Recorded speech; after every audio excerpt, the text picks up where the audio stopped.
J'avais une aidante, son témoignage m'avait beaucoup touchée. Alors elle avait un enfant atteint d'un autisme assez sévère et elle en avait parlé à mots couverts, entre guillemets, au travail. Et quelques jours après, une de ses collègues, sans rien dire, est venue à la pause du déjeuner avec une portion de plat en plus, en lui disant, écoute, 3 fois par semaine, je fais moi-même à manger, j'amène à manger, t'inquiète pas, je couvre, j'en fais une pour toi, comme ça tu peux prendre un peu de temps. La jeune femme avait rien demandé, mais elle a été extrêmement touchée parce que ça lui a enlevé le poids d'en plus devoir faire à manger pour elle le midi. Donc elle a gagné une demi-heure le soir et elle en a profité pour se relaxer un peu et elle s'est sentie soutenue. On peut tous être solidaires, mais pour ça, il faut regarder les autres et il faut avoir envie de réfléchir à des petites choses qui pourraient aider.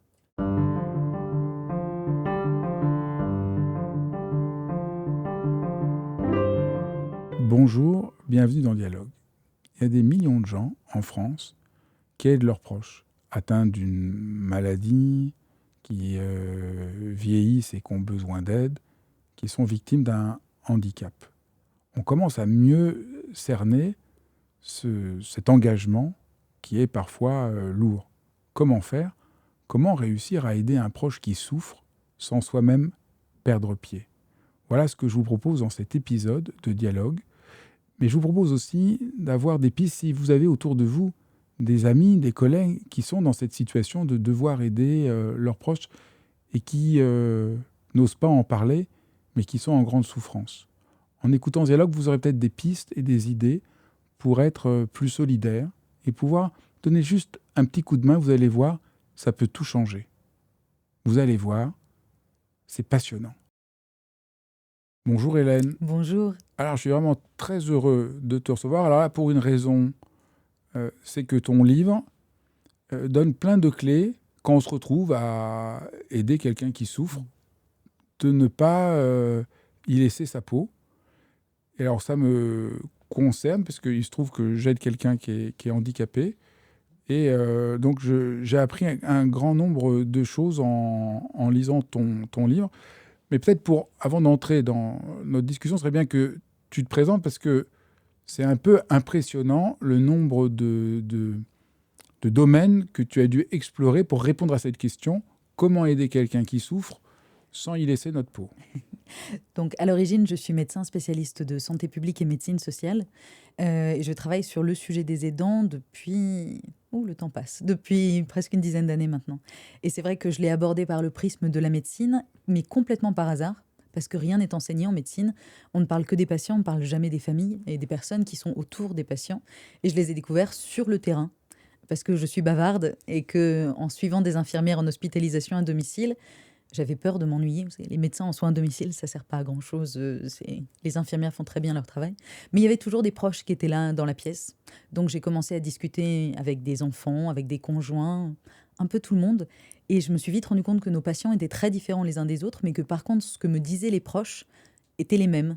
C'était les mêmes choses, les mêmes problèmes, les mêmes remarques. Et c'est comme ça que je me suis dit, attends, il y a quelque chose qu'il faut qu'on étudie d'abord. Donc je suis passée par le côté scientifique. J'en ai fait mon mémoire de master, puis ma thèse. Et puis après, je me suis dit, il y a plus à creuser. Parce que là, on était sur de l'hospitalisation à domicile, mais il faut sortir de l'hôpital, puisqu'il n'y a pas que l'hôpital dans la vie. Même si pour un médecin, il y a quand même beaucoup l'hôpital, ça n'empêche. Et donc, j'ai commencé à découvrir avec des associations le monde du handicap, le monde du vieillissement, toutes les problématiques de politique de santé qui tournaient autour d'abord, puis d'économie, parce que le sujet des aidants touche profondément aussi l'économie, la psychologie, parce que bien entendu, on est forcé de creuser un peu la psychologie pour comprendre pourquoi on aide et comment est-ce qu'on peut accompagner les personnes qui aident. Il y a quand même plusieurs mécanismes intéressants derrière. Je suis revenue un peu sur la santé, sur les conséquences que ça peut avoir d'aider pour une personne, les conséquences physiques et de santé mentale. Et puis j'ai découvert après le monde de l'entreprise et le monde du travail de manière générale, puisque on peut aider, mais souvent on cumule avec un emploi à côté.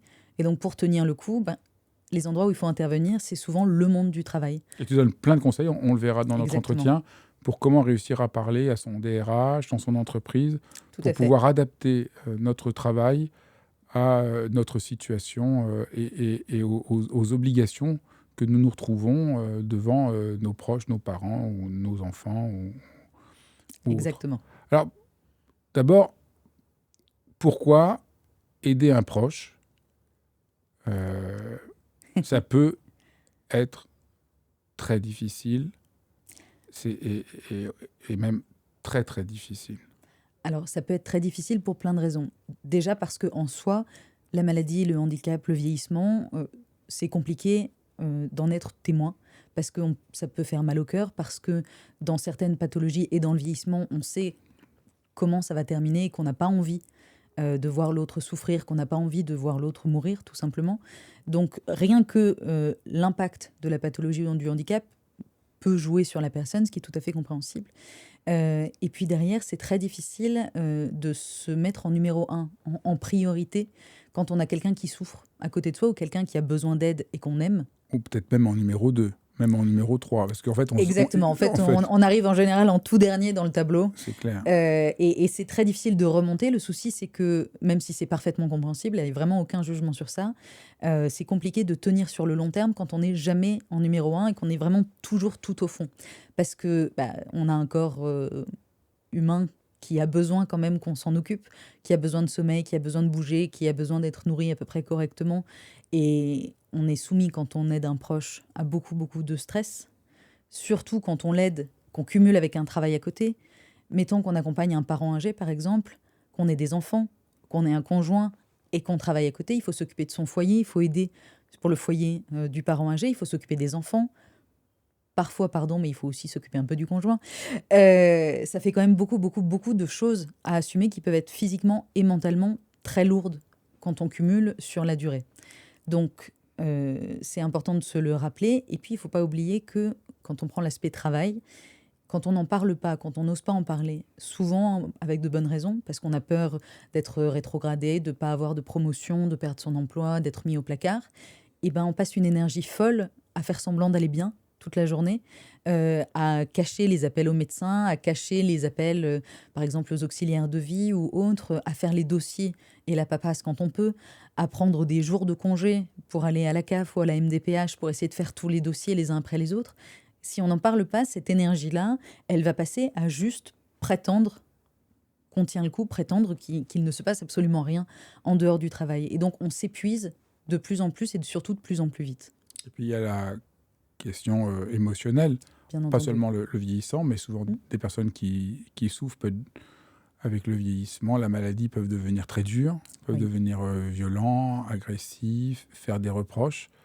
Et alors là, ça peut être extrêmement ça peut être dévastateur. dévastateur. Et puis, on a tendance à s'isoler aussi, en particulier quand on aide beaucoup une personne. Parfois, le quotidien tourne vraiment autour de l'aide qu'on lui apporte. Et donc, on s'isole du reste de sa famille, on peut s'isoler de ses amis. Donc, c'est encore plus difficile quand on a personne à qui en parler, personne qui nous comprenne. Parce que je dis toujours, les gens se fatiguent d'écouter le malheur des autres. Même quand on est très proche, quand on est amis, il y a toujours un moment où, à force d'entendre des situations qui sont compliquées, qui sont douloureuses, souvent ça décroche. Et c'est d'autant plus compliqué pour les aidants parce que les personnes qui leur restent autour d'elles sont par exemple les soignants du proche, qui vont essayer de se confier. Mais ça n'empêche que ça reste un cercle vicieux parce que dans ces cas-là, elles ne trouvent le réconfort que quand elles accompagnent la personne pour se faire soigner. Donc ça les pousse à s'impliquer encore et encore et encore plus. Donc c'est vrai que cet isolement peut être lourd. C'est pour ça que les réseaux sociaux peuvent jouer un rôle positif et sortir un peu les personnes qui aident leurs proches de cet isolement, parce qu'on y trouve souvent des personnes qui aident et qui veulent partager leur quotidien. Et parfois, c'est une bouteille à la mer qui va se transformer en groupe de parole un peu improvisé, ou en tout cas, on va rencontrer des personnes qui partagent un peu le même vécu, un peu les mêmes problèmes, et parfois, on va juste avoir envie de vider son sac. Donc là, on a parlé un peu du constat, donc j'espère que voilà, c'est un peu lourd, mais on va proposer beaucoup de réponses, de solutions et d'accompagnement. Une piste que je trouve importante que tu donnes pour déjà commencer à bouger un peu, c'est de comprendre le poids social. Parce que voilà, on se retrouve dans cette situation, prenons l'exemple, on doit aider un de ses parents âgés, et tu montres très bien dans ton livre que notre société, l'environnement idéologique de notre société, dont je parle souvent dans mon travail, sur cette chaîne, dans mes livres, j'étais vraiment intéressé de voir ton analyse qui corrobore un peu mon intuition. C'est que notre société de la performance ne nous aide pas du tout à répondre à ces situations. Exactement. Mais d'ailleurs, tu as dit quand on doit aider. C'est pas quand on veut, c'est quand on doit. Et c'est souvent perçu par beaucoup comme un devoir absolu, en particulier quand on est une femme. On va parler de ça. Il y a les 2 points. Oui, Il y a le fait d'être une femme, qui, oui. a- qui est aussi un Hmm. vrai problème. Et puis, il y a cette obsession de la performance. Oui, de toujours faire mieux, d'aider le mieux possible. Et c'est vrai que ça peut induire une vraie culpabilité, voire une vraie honte chez la personne. Alors, souvent en fonction de la manière dont elle a été éduquée. Je fais souvent une comparaison. Mettons par exemple, à situation égale, une personne ait été élevée dans une famille dans laquelle la famille passait vraiment en numéro un, tout le temps. Rien de plus important que la famille, la carrière passe en deuxième, tout le reste passe en deuxième.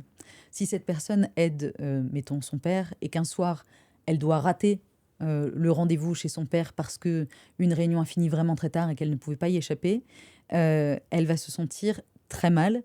Et en général, elle va se sentir particulièrement honteuse parce que ce qui va aller dans sa tête, c'est le côté je suis une fille indigne. Elle va immédiatement remettre en question, entre guillemets, son identité. C'est pas qu'elle aurait pu faire mieux, c'est qu'elle aurait dû être mieux. Alors que si cette même personne avait été élevée dans une famille dans laquelle le travail avait été très valorisé, ce qui n'empêche pas que la famille soit importante, mais dans lequel tout le monde mettait sa carrière, par exemple, au premier plan, et que dans la même situation, elle ait donc dû manquer le rendez-vous, elle se serait sentie coupable, parce que coupable, c'est d'avoir fait quelque chose ou pas fait quelque chose, mais ça n'aurait absolument pas remis en question qui elle était, et elle n'aurait pas pensé qu'elle était une mauvaise fille pour ça, puisque ça correspondait aux valeurs qu'elle avait, entre guillemets, en elle. Donc c'est ce qui rend le sujet aussi complexe pour moi, parce que quand on s'adresse aux gens, c'est très difficile de faire une généralité, alors que on a tous été élevés de manière différente, qu'on a tous une manière différente de voir les choses, et que donc, pour donner des conseils qui soient valables pour tout le monde, en fait, il faut surtout aider les gens à comprendre comment eux réagissent et ce qu'ils ressentent pour après leur donner les outils qui leur permettent de s'aider eux-mêmes. Parce qu'on ne peut pas faire ce cheminement à leur place. Mais alors, comment on fait? Donc, si jamais dans ma famille, c'est la famille qui est au premier plan, je n'ai pas pu aller voir mon père parce que sinon, vraiment, c'était une catastrophe dans Oui. mon boulot. Comment je fais pour pas me sentir mal? Qu'est-ce que tu peux me Alors, faire? quoi qu'il arrive, d'abord, tu te sentiras mal, mais c'est ce qui est intéressant, entre guillemets. Il faut essayer de comprendre pourquoi tu te sens mal. Qu'est-ce qui... Est-ce que, par exemple, euh, tu te dis que vraiment, tu as tout raté et quand tu y vas pas? Je supporte pas de ne pas avoir pu aider mon père. Oui. Je peux pas me dupliquer en deux.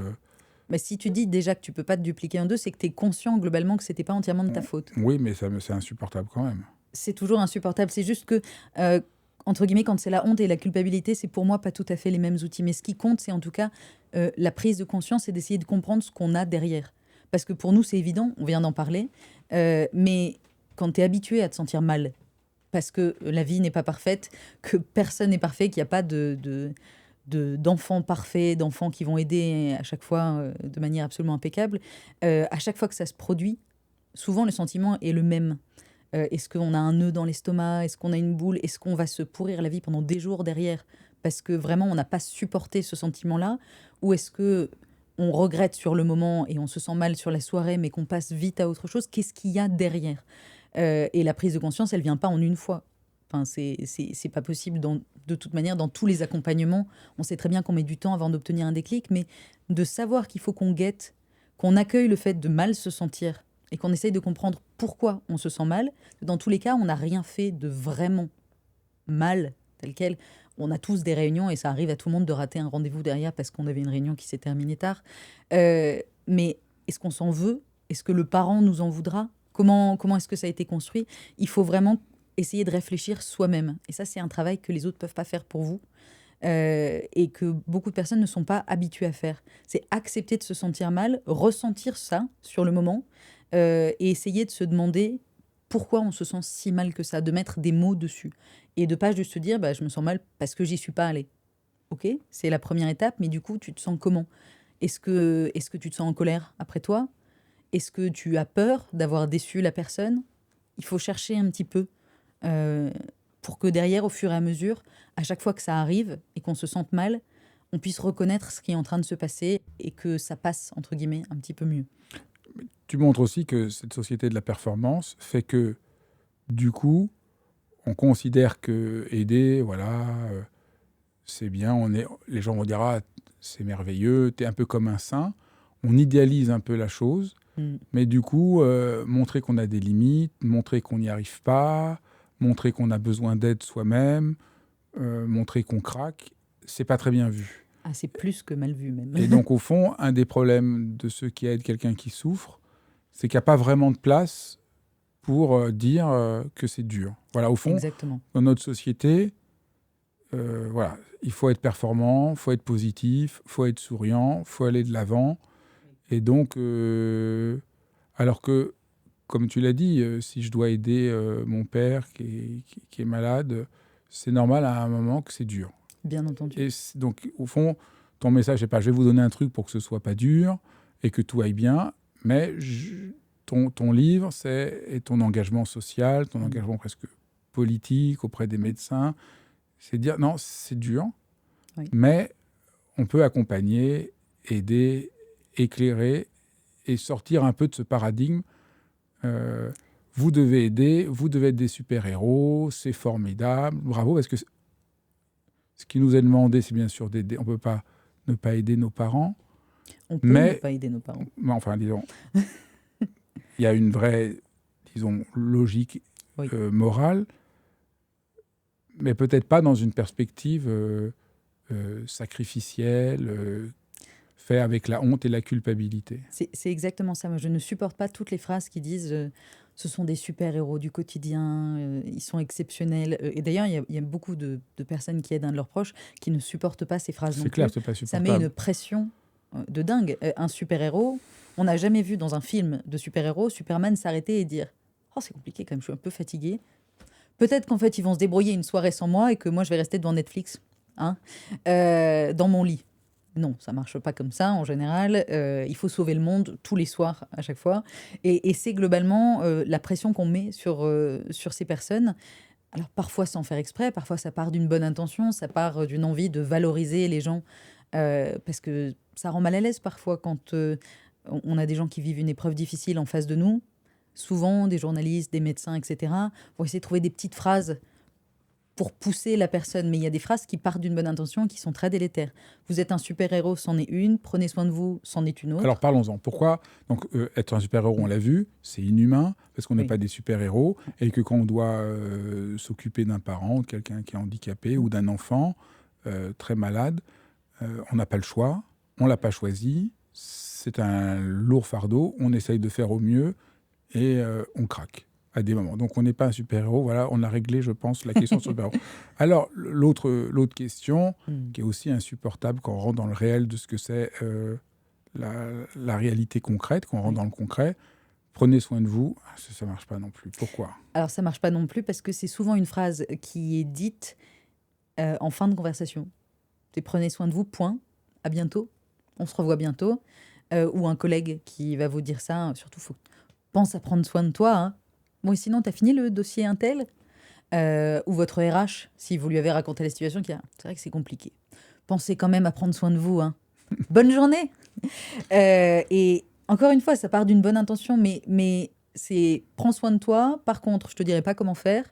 Je te donnerai pas de coup de main pour le faire. Débrouille-toi pour trouver comment prendre soin de toi. Et puis en plus, les aidants culpabilisent quand même déjà beaucoup de jamais faire assez bien pour leurs proches, pour le reste de leur famille. Parce que, mettons qu'on aide un parent qui vieillit, souvent, on passe moins de temps avec ses enfants, donc on culpabilise vis-à-vis des enfants, vis-à-vis du conjoint, on culpabilise vis-à-vis du travail, parce que quand on se sent vulnérable, on est persuadé qu'on est moins bon, ce qui n'est pas forcément le cas du tout, mais c'est la manière dont on se sent, donc on culpabilise là aussi. Et donc on en rajoute avec cette phrase-là, prends soin de toi, une couche de culpabilité, puisque c'est extrêmement difficile déjà de prendre soin de soi quand on n'aide pas quelqu'un d'autre. Quand on aide personne, qu'on a du temps, qu'on est tranquille, c'est déjà compliqué de bien dormir, de faire du sport, de prendre soin de sa santé mentale, de manger correctement, de cuisiner, enfin bref, techniquement de prendre soin de soi.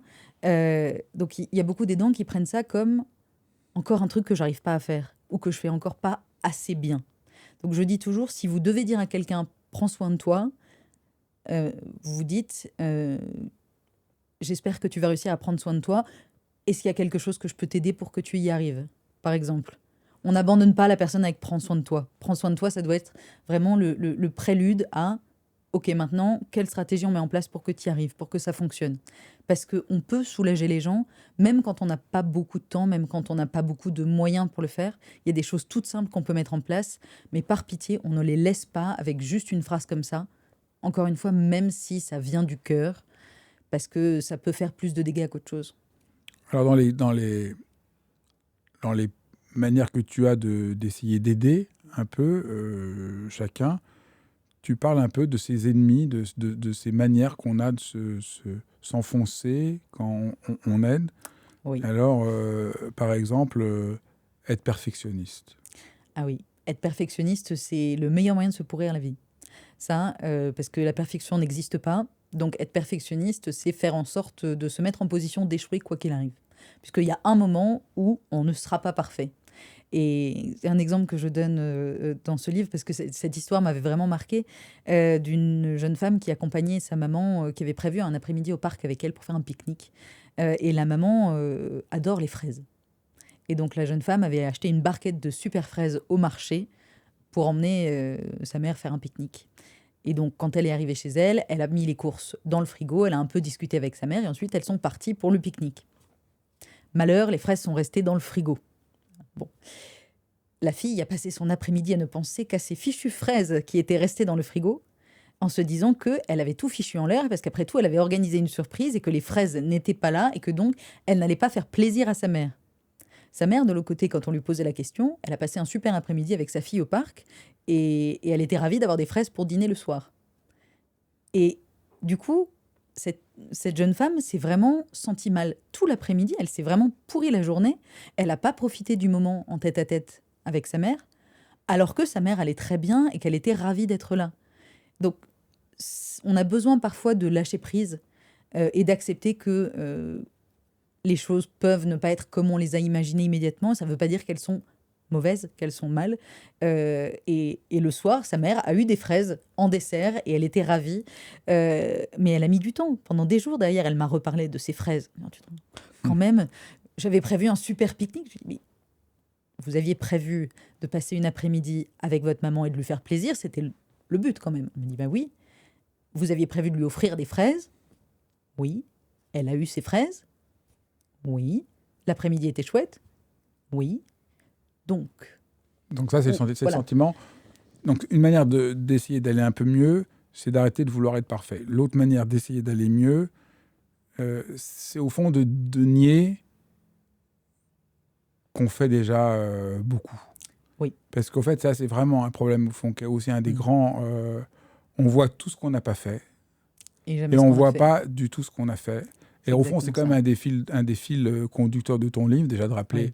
C'est déjà formidable ceux qui s'occupent de leurs parents. Il y en a qui ne le font pas, comme tu me le disais tout à l'heure, ou de s'occuper de quelqu'un qui est handicapé. Il y en a qui ne le font pas. On n'a pas parlé, mais là, il faut dire, je fais une parenthèse, ce sont les femmes qui sont le plus souvent des aidants. Oui. Et quand, dans un couple, c'est l'homme qui est gravement malade, les femmes restent. Quand c'est la femme qui est malade, ça m'a... Disons qu'on ne peut pas faire de généralité, mais disons que scientifiquement, les chiffres tu peux les rappeler? C'est vrai qu'il y a des études qui montrent que quand c'est la femme qui est malade, elle a 3 fois plus de risques de se faire quitter que quand c'est l'opposé. Donc, c'est quand même... C'est pour ça que quand j'entends j'entends tout le temps la phrase « j'ai pas eu le choix ». Mais il y a plein d'hommes, en fait, il n'y a pas beaucoup de femmes, mais beaucoup d'hommes qui se donnent le choix de quitter la femme qui a un cancer, qui est malade. En fait, on choisit quand même de rester, même si pour beaucoup c'est une évidence, et ça ne pose pas de question. Mais heureusement qu'il y a des gens qui ont un peu de moralité. Oui, mais ce que je veux dire, c'est que si on décidait de tout plaquer du jour au lendemain et de partir à Tahiti, c'est théoriquement possible. Bon, en pratique, c'est plus compliqué que ça, mais les aidants... je trouve qu'il faut leur redonner aussi un peu de pouvoir et un peu de reconnaissance là-dessus. Ils font le choix d'aider tous les jours. Je trouve que quand on dit que la personne n'a pas le choix, on lui enlève une partie de ce qu'elle fait. Ce sont des personnes qui pourraient ne pas le faire. Donc c'est important de se dire tous les jours, quand on aide quelqu'un, de dire « Ah, je pourrais ne pas le faire, je le fais ». Parce que déjà, on se sent mieux. Oui. Au lieu de se culpabiliser, d'avoir honte, de dire qu'on n'en fait pas assez, on se dit « Ah, quand même, c'est quand même extraordinaire que je suis en train de faire ce que je fais ». Et donc, autre point, se dire « Ah oui, d'accord, ce que je fais, c'est pas si terrible, c'est pire ailleurs », voilà une phrase que tu nous conseilles d'abandonner. Aussi, exactement, comme prenez soin de vous. L'exemple que je donne toujours du pire ailleurs, parce que c'est très fréquent de se dire, faut que je prenne sur moi, il y a pire ailleurs. Surtout quand on aide un proche, parce que à côté du proche, forcément, pourquoi est-ce qu'on se plaindrait? On n'est pas malade, on n'est pas en train de mourir, on n'est pas... Nous, techniquement, on va bien. Donc, il y a beaucoup de gens qui sont dans ce rapport-là, parce que quelqu'un va mal à côté, on ne peut pas aller mal nous. L'exemple que je donne toujours, parce qu'il me fait rire, c'est que si vous arrivez aux urgences parce que vous êtes cassé une jambe, et que dans la chambre d'à côté, il y a quelqu'un qui s'est cassé deux jambes, et qu'on vous disait, bah écoutez, celui d'à côté, il a de la morphine parce qu'il a les deux jambes cassées, mais vous n'en avez qu'une, donc on vous laisse du Doliprane, hein, ça va aller. Il y a pire dans la chambre à côté. Vous me feriez virer, vous me feriez radier de l'ordre des médecins si je vous accueillais comme ça. On est d'accord. Ça me paraîtrait assez évident. C'est une énorme faute professionnelle. Euh, Votre douleur d'une jambe cassée, euh, elle existe, elle est bien réelle. Et c'est pas parce qu'il y a deux jambes cassées dans la chambre voisine que vous avez moins mal. Donc vous avez le droit au même traitement. Et pourtant, les gens se traitent d'une manière complètement différente, eux, par rapport à la personne à côté. Et c'est vrai que c'est important en fait de s'en rendre compte. À chaque fois qu'on se sent mal, j'insiste, mais c'est important parce qu'on se sent mal pour plein de raisons. Euh, Essayer de prendre un peu de recul et de se demander pourquoi ça va pas. Ça permet derrière de reconnaître ce dans quoi on est tombé, le travers dans lequel on est tombé. Si on est habitué de se dire bon ça va pas, mais allez je prends sur moi parce qu'il y a pire à côté. Une fois qu'on est au courant, c'est plus facile de se dire on avait dit que cette phrase-là, on l'utilisait moins. Si on sait qu'on est perfectionniste et que la prochaine fois qu'on oublie les fraises, on se dit tiens, c'est vrai que on avait dit rien n'est parfait, ça ne veut pas dire que je ne peux pas profiter du moment. Ça permet déjà de se faciliter un peu la vie. Et puis, si je reviens un tout petit peu sur la notion de choix, parce que c'était important, savoir qu'on a quand même le choix, techniquement, ça permet aussi d'imposer des limites, qui est quelque chose de très difficile à faire quand on aide quelqu'un, parce que parfois, et tu l'as dit un peu auparavant, la personne peut être méchante, désagréable, peut faire du chantage. À Il y a cause des de la personnes... maladie. Hein. Des fois, il y a des gens Exactement. qui ont été en plus très bons, très gentils toute leur vie. Exactement. Et avec la maladie, on les voit se La transformer. maladie ou l'âge, il y a beaucoup de raisons C'est qui font ça, mais déchirant. et on a aussi par exemple des patients ou des parents qui refusent que quelqu'un d'autre s'occupe d'eux. Ça arrive très fréquemment, qui font du chantage parfois, en disant si tu t'occupes pas de moi, dans ces cas-là, je resterai chez moi, tant pis, personne ne s'occupera de moi. Et je serai morte et tu me retrouveras Et allongée sur le c'est sol. exactement ça, et ça peut aller très loin. Et quand on est dans la position de se dire qu'on est là parce qu'on n'a pas le choix, derrière, on prendra pas, on n'osera pas dire que ça va pas, dire qu'on doit être respecté. Alors que si on est dans une position de se dire je le fais par choix, même si c'est parce que ces choix sont dictés par nos valeurs et que ça nous paraît évident, et ben on reprend une position un peu plus active et on a plus de chances de réussir derrière à dire que il y a des fois non, ça va pas, non, je vais pas faire ça. J'ai aussi une famille, j'ai aussi une vie, j'ai aussi une santé.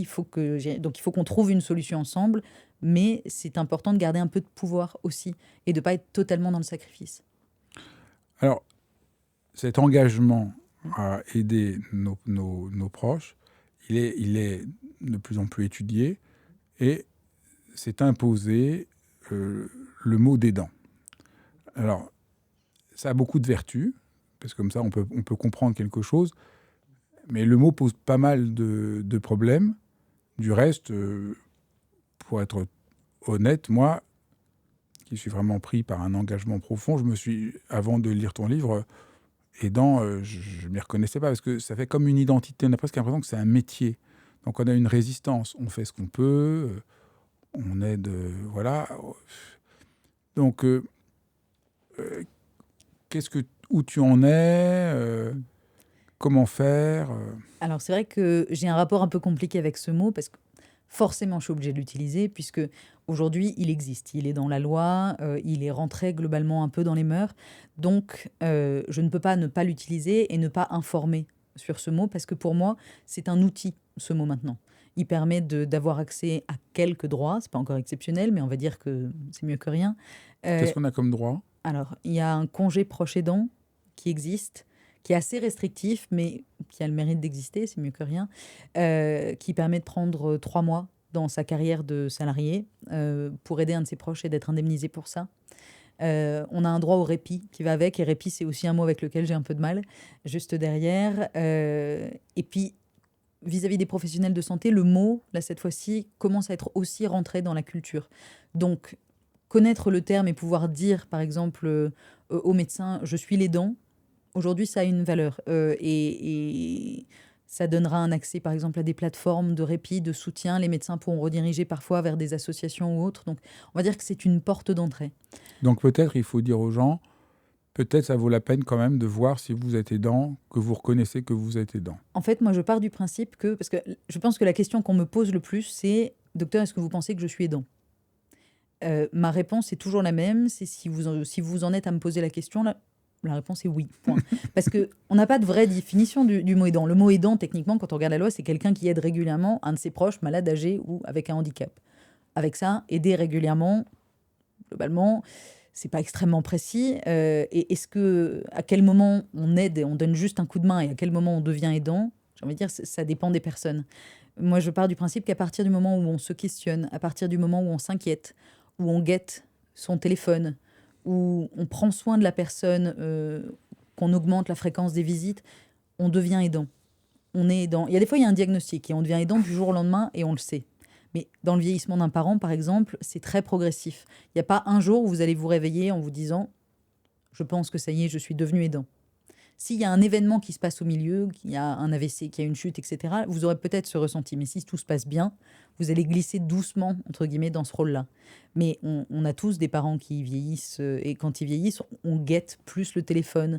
Quand on les a au téléphone, on guette le ton de la voix, on voit comment ils vont. Ça, c'est déjà des signes qu'on s'implique de plus en plus et qu'on s'inquiète. Mais après, il n'y a pas de case en elle-même. Alors c'est vrai que le mot aidant, il est assez proche d'aide-soignant, il est souvent confondu. Et en plus, ce qui n'aide pas, c'est qu'il y a beaucoup de professionnels qui parlent d'aidants d'un côté et d'aidants professionnels pour parler des soignants de l'autre, ce qui est une cacophonie pas possible. On a déjà du mal à utiliser aidant correctement. Donc si on peut éviter d'appeler les soignants des aidants professionnels, ça aiderait. Alors moi, ce que j'ai trouvé, pour moi, un des points les plus lumineux de ton livre, c'est de faire la liste de ce qu'on fait. Ah, mais c'est Ça, tellement j'ai important. trouvé... donc, tu le conseilles à plusieurs moments dans le livre. Un moment quand tu essaies de montrer qu'est-ce que c'est un aidant de faire la liste, mais aussi par rapport au boulot, par rapport à un DRH, Exactement. de montrer toutes les compétences qu'on a été obligé d'apprendre en étant aidant. Alors peut-être on peut faire la liste, parce que c'est sûr que c'est... je m'en étais pas rendu compte, je cochais Oui. un peu toutes les cases, et c'est absolument dingue tout ce que ça veut dire d'être aidant. Ah ben, la liste est immense. Et c'est Alors, pour ça que... on peut commencer. Bah, Oui. complètement. On va prendre un exemple. On aide un parent parce que chaque aidant est différent, donc on développe des qualités différentes selon les situations. Mais prenons l'exemple de quelqu'un qui aide un parent qui a Alzheimer. D'accord? Vous avez des personnes qui viennent à domicile. Vous les avez embauchées. Donc déjà, vous connaissez la pathologie. Vous savez gérer du personnel, donc une équipe, c'est vous qui allez les coordonner. C'est vous qui allez gérer tout ce qui est fiche de paye, etc. Donc, il faut non seulement être bon en coordination, mais en écoute, parce que c'est pas simple de gérer des personnes. Il va falloir négocier souvent, il y a les vacances, les choses comme ça. À côté, il va falloir faire tous les dossiers, donc il va falloir être persévérant, il va falloir être précis. Parfois, là aussi, il va falloir ressortir un petit peu de négociation, parce que souvent, face à un médecin, un professionnel de santé, on a besoin d'être persuasif, de pousser, voire faire du lobbying dans certains cas, pour être écouté, pour récupérer le bon papier. Donc s'il y a papier et dossier, ça veut dire qu'on est aussi vraiment très organisé, qu'on est capable de respecter des deadlines. À côté de ça, bien entendu, pour aider quelqu'un, c'est quand même mieux si on est empathique. Souvent, on est loyal, parce qu'on est là pendant un bon bout de temps à côté. C'est vraiment, on a de tout. On sait communiquer. On l'a pris, on le développe. La veille technique, la vérification du matériel, vérifier les médicaments qui sont bien Exactement. récupérés, que le stock de produits est complet à chaque passage du soignant, vérifier si les appareils fonctionnent bien, Oui. surveiller en permanence l'état de santé du proche. En fait, pour moi, il y a deux catégories de compétences qu'on développe. On développe les compétences techniques, c'est exactement ce que tu viens de dire, et on développe une vraie expertise technique sur la pathologie, et on développe ce qu'on appelle les compétences interpersonnelles, les soft skills, qui sont très utiles dans le monde du travail. C'est aussi pour ça que je fais faire l'exercice, parce qu'il y a beaucoup d'aidants qui viennent me voir en me disant je me sens un peu comme un boulet pour mon patron, pour mon entreprise, parce que je suis plus fatiguée, parce que je comprends pas pourquoi il me garderait, et en même temps j'ai peur de perdre mon emploi, j'aime mon emploi, j'ai envie d'y rester. Et je dis, mais Puis j'en ai besoin. ben oui, j'en ai besoin. Et je tiens le même discours de l'autre côté à des DRH qui pourraient dire, écoutez, enfin, vous êtes gentil avec vos aidants, mais quand même, c'est compliqué de les avoir comme ça. Vous ne vous rendez pas compte de la mine de compétences qu'ils développent en faisant ça. Non seulement c'est pas des boulets pour l'entreprise, mais ce sont des atouts. Certes, ce sont des moments, des personnes qui traversent un moment un peu compliqué de leur vie. On traverse tous des moments difficiles. Ce que je dis d'habitude, quand je suis face à une salle, je leur demande qui d'entre vous s'est déjà fait larguer ou a divorcé. Alors souvent il y a un blanc, on me regarde un peu bizarrement, surtout quand je suis devant un conseil d'administration. Et puis il y a toujours quelqu'un qui finit par lever la main un peu timidement, certes, mais par le faire. Et puis dès qu'il y en a un qui a levé la main, tout le monde finit par lever la main parce qu'on s'est tous fait quitter au moins une fois, ça c'est certain. Quand on se fait quitter, en particulier quand il y a un divorce, des enfants, etc., on n'est pas très en forme quand on vient travailler. Si on se dispute la garde des enfants, souvent ça dure dans le temps, ça peut être compliqué. Est-ce que pour autant on a peur de perdre son job? Non. Est-ce que quelqu'un aux ressources humaines va envisager de vous virer parce que vous êtes en train de divorcer? Non. Est-ce que vous apprenez vraiment quelque chose pendant que vous divorcez? Peut-être sur les personnes avec qui il ne faut pas avoir de relation, mais à part ça, on ne peut pas dire que ce soit un moment où on développe des compétences interpersonnelles passionnantes. Donc en fait, on attend que les gens soient parfaits. C'est extrêmement hypocrite parce la majorité des gens n'a pas encore été aidant dans le monde du travail. C'est une question d'âge aussi. Donc, on espère que tout soit parfait et on dit, OK, bah, les salariés, ils doivent arriver, ils laissent leurs problèmes sur le palier de l'entreprise, ils les reprennent en sortant et puis c'est tout. Mais par contre, quand c'est un problème qu'on a tous vécu à un moment ou à un autre, on est beaucoup plus indulgent puisque on sait ce que ça peut représenter. Donc, j'ai envie de dire, il faut se lâcher la grappe quand on est aidant, mais quand on n'y est pas, il faut sortir un peu de l'hypocrisie, de se dire que tout le monde doit être un modèle, parce que les modèles n'existent pas, et que le jour où ce sera à votre tour de vivre ça, vous serez peut-être bien content que votre culture d'entreprise soit bienveillante à ce sujet, qu'on vous laisse un peu de tolérance sur des retards, qu'on vous laisse accompagner votre maman à un rendez-vous, votre enfant chez le kiné par exemple. Euh, mais on s'en rend pas compte parce qu'on imagine toujours, et c'est normal, c'est humain, bah, que tout va bien se passer tout le temps. Heureusement, parce que si on passait notre temps à anticiper que ça se passe mal, la vie serait compliquée, mais ça n'empêche que ça nous oriente pas forcément bien dans nos prises de décision et dans la manière dont on voit les autres. Quels sont les grands combats que tu essayes de mener et qu'il faut mener aujourd'hui sur cette question? Alors, le premier, il est très clairement dans le monde du travail, parce que c'est encore les balbutiements. Ce que tu viens d'expliquer. Exactement. Arriver à convaincre les DRH, les Oui. entreprises, De changer leur regard vraiment sur les aidants et d'adapter leur culture interne. Et de ne pas faire une fois de temps en temps juste une séance d'information ou un flyer en se disant bon, bah, c'est bon, on a géré, mais de faire un vrai accompagnement sur le sujet. Je dirais que le deuxième combat, il est politique et sociétal parce que et il rejoint le système de santé un petit peu. Aujourd'hui, il y a beaucoup de soins à domicile qui se font. D'ailleurs, on fait tout pour que il y ait ce qu'on appelle le virage ambulatoire. Donc, on renvoie les gens le plus possible chez eux, ce qui est très bien pour les patients, ce qui est très lourd pour les familles. Et on attend que globalement les familles se débrouillent avec ça, sans aucune reconnaissance. Rien. Et ça, pour moi, c'est pas possible. Déjà parce que si les aidants craquent, le patient finirait hospitalisé, donc ça n'a absolument aucun sens. Et puis, on peut pas demander comme ça à des gens de mettre leur vie de côté pendant quelques années parce qu'on a décidé de pas mettre de moyens pour ça, alors qu'en plus, ils rendent service. Parce que si les patients restaient à l'hôpital tout le temps, ça coûterait extrêmement cher à la société. Donc, tout le monde est bien content que les aidants s'occupent de leurs proches. Mais alors, par contre, quand il s'agit de les soutenir eux, il y a plus personne. Comment ils pourraient être soutenus? Alors déjà financièrement, parce qu'il y a beaucoup de choses qui ne sont pas remboursées ou pas remboursées correctement, parce que aujourd'hui, quand on est aidant et qu'on travaille, il y a des situations qui nécessitent qu'on arrête de travailler. Ça peut malheureusement toujours être le cas quand la situation est très grave, quasiment du jour au lendemain. Aujourd'hui, si vous travaillez, à part si votre patron est assez gentil pour vous autoriser une rupture conventionnelle, par exemple, pour avoir le droit de toucher le chômage, mais sinon, on attend de vous que vous arrêtiez tout sans aide financière derrière. Il faut le temps de faire les dossiers, d'avoir des réponses, etc. Il y en a pour des mois et des mois et des mois.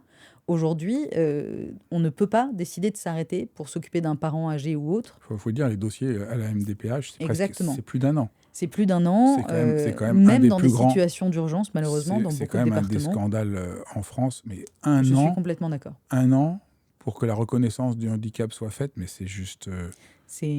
n'arrive pas à croire que Non. dans un pays moderne, c'est un an avant qu'une l'administration vous réponde. Mais c'est pareil pour avoir un logement adapté, par exemple. Si en plus vous avez la malchance d'être dans une situation financière précaire, avant de trouver un logement social, par exemple, qui soit adapté au handicap de votre parent, il y en a du temps, hein. Il y en a des délais. Et en général, c'est plus un an. C'est beaucoup plus que ça. Moi, j'ai des aidants qui me disaient, mais non seulement j'ai dû tout abandonner, et donc ça fait 6 mois qu'on vit sur les dernières économies qui nous restent, mais en plus, maman vit au 4e étage.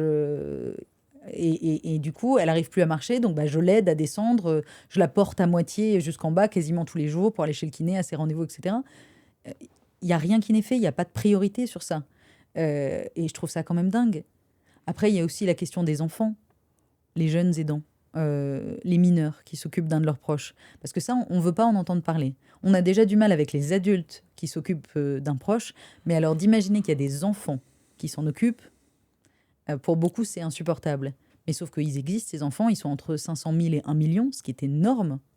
Et là, personne n'est formé. L'école n'est pas là pour les soutenir, elle devrait. Il y a entre 500 Mais et 1 million d'enfants c'est qui beaucoup. s'occupent de leurs parents. Oui, ou d'un frère ou d'une sœur, par exemple, handicapé ou avec un autisme, ou d'un parent. Regarde, prends une famille monoparentale et imagine que la maman d'un coup tombe malade.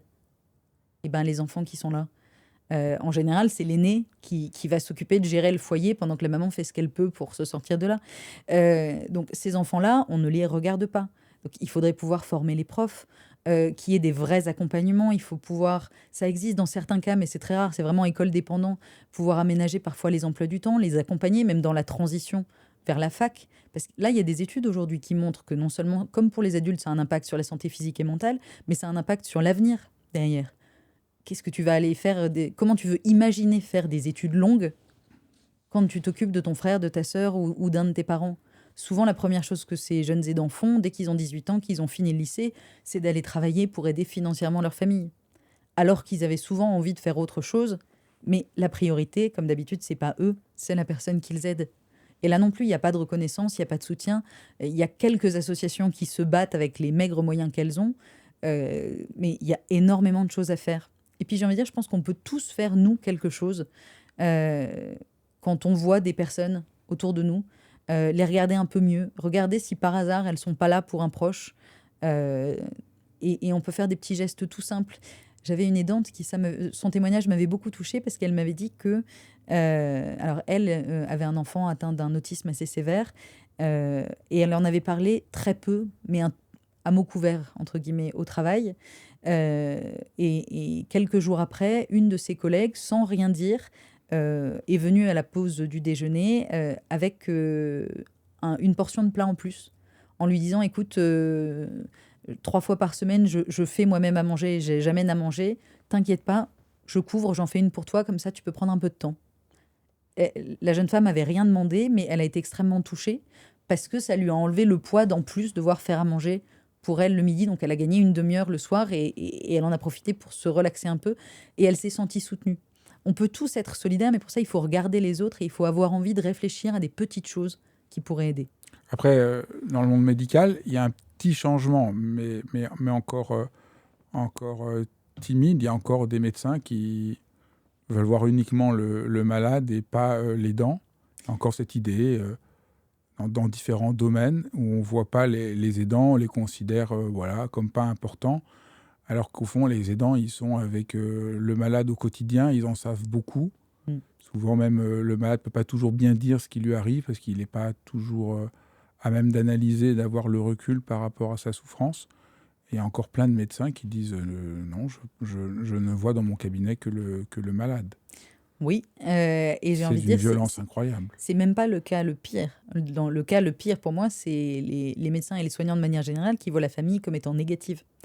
On le voit, alors on l'a longtemps vu en psy, les familles qui étaient carrément considérées comme pathogènes. Une grande partie des troubles étaient de leur faute. Malheureusement, ça existe encore, en particulier dans l'autisme. J'en ai parlé sur mes réseaux sociaux cette année. Et le nombre de témoignages de mamans qui m'ont dit On m'a dit que c'était de ma faute si mon fils ou ma fille Oui, était autiste. particulièrement la psychanalyse. Exactement, Osons, exactement. osons le dire, Oui, la violence. oui, euh, complètement. il faudra un jour qu'on ose dire la violence de la psychanalyse pour tous les parents d'enfants autistes. J'en ai parlé sur cette chaîne. On a fait un dialogue et la maman racontait ça. C'est quand même déchirant.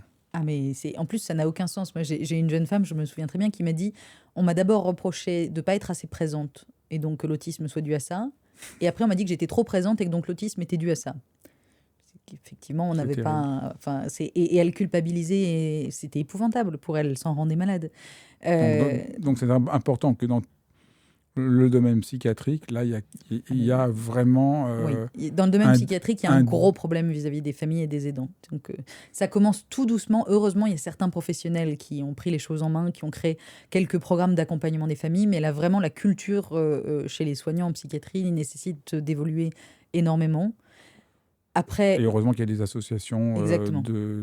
Non, mais de puis, familles qui militent et qui essayent de s'imposer dans les hôpitaux pour essayer de tout changer à les fait. choses. Et puis, il y a quelques soignants, par exemple, il y a un programme qui s'appelle Bref, qui existe. Il y a quelques programmes qui existent vraiment sur le sujet des aidants, mais malheureusement, ils sont très loin d'être absolument Bref, qu'est-ce que partout. c'est? C'est un programme pour soutenir les familles qui ont un patient, justement, en psychiatrie. C'est vraiment autour du patient en psychiatrie. Euh, mais il est très, très loin d'être dans toutes les équipes. Après, c'est exactement ce que tu disais avant. Il y a beaucoup de médecins qui soit sont assez neutres vis-à-vis des aidants, ils voient le patient, ça leur suffit, soit qui considèrent que la famille est chronophage. Forcément, une famille, ça pose des questions, c'est un peu logique. Soit qui considèrent que, à cause du secret médical, il vaut mieux ne parler à personne. C'est un peu fainéant, ça, parce que le secret médical, certes, existe, mais on peut l'apprendre et faire des efforts pour comprendre et communiquer comme on peut quand on peut. Euh, et puis surtout, rien n'empêche d'écouter. Rien n'empêche d'écouter. Après, c'est pas valorisé non plus, hein, la sécurité sociale. Il n'y a absolument aucun acte aujourd'hui pour un médecin, par exemple un médecin généraliste, qui voudrait recevoir un aidant à côté pour faire une consultation pour un aidant. Ça, ce serait quelque chose qui, pour moi, serait assez fantastique, qu'on valorise le temps passé avec les aidants, parce que là, on les inclurait directement dans un Oui. vrai parcours. Un médecin pourrait voir un aidant pour lui expliquer la pathologie de la personne qui est malade, lui donner des bons conseils pour savoir comment l'aider au mieux Et comment tenir le coup, soit. et comment tenir le coup. Mais déjà, dans les deux, Ouais, comment tenir le coup soi, mais aussi exactement. expliquer un peu mieux comment aider par rapport à telle pathologie, Ouais. qu'est-ce qu'il faut faire. Alors, il existe quelques programmes d'éducation thérapeutique, donc sur la pathologie, ça c'est faisable. Il faut l'accord du patient, parce que Bien sûr. voilà. Mais c'est vrai qu'aujourd'hui, il n'y a pas de consultation, par exemple, quasiment de prévention pour les dents. Il n'y a pas d'accompagnement. Moi, je milite pour ce que j'ai appelé un parcours de l'aidant. Aujourd'hui, dans la santé, on a des parcours de soins. Le principe, c'est de toujours trouver le bon interlocuteur au bon moment, au bon endroit. Bon, pour avoir le bon soin, ce qui est un bon principe. Moi, je me dis que l'aidant, il a aussi besoin d'avoir un bon interlocuteur au bon moment, au bon endroit, selon ses besoins. Et qu'en fait, à partir du moment où on devient aidant, en parallèle du parcours du patient, il devrait y avoir un vrai parcours de l'aidant, déterminé par ses besoins psychologiques, ses besoins financiers, ses besoins de santé, parce qu'on a tous une santé différente. On peut aussi aider en étant malade soi-même, et donc avoir besoin d'un double accompagnement. Mais ça, pareil, ça nécessite de rentrer vraiment les aidants dans le système de soins et pas juste comme des pièces rapportées à côté, qui est un peu la manière dont on les traite aujourd'hui. On a du travail. Ouais, le travail. Bah, écoute, merci infiniment. Avec Merci d'avoir plaisir. partagé ça. J'espère que ça donnera envie à beaucoup de gens de lire ton livre et de trouver beaucoup d'appui. On a abordé qu'un tout petit aspect du livre parce qu'il y a plein de conseils, que faire avec nos émotions, que faire avec le stress, comment prémunir le burn-out. Vraiment des conseils encore plus pratiques de comment parler avec son Mm. DRH. C'est un livre extrêmement complet et pratique que je recommande à tout le monde. Merci Merci beaucoup. beaucoup. Bah, merci d'avoir écouté cet épisode de Dialogue. Je ne sais pas si vous savez, mais j'ai une autre chaîne, J'ai demandé à Fabrice, dans lequel je réponds à toutes les questions qui concernent l'existence et j'aborde toutes les questions qu'on a abordées aujourd'hui. Comment trouver un peu de paix, comment faire avec ses émotions. Ça pourrait vraiment vous donner des pistes et vous aider. Et c'est sur l'autre chaîne, J'ai demandé à Fabrice. C'est aussi disponible en podcast. Et ben, je vous dis à très vite.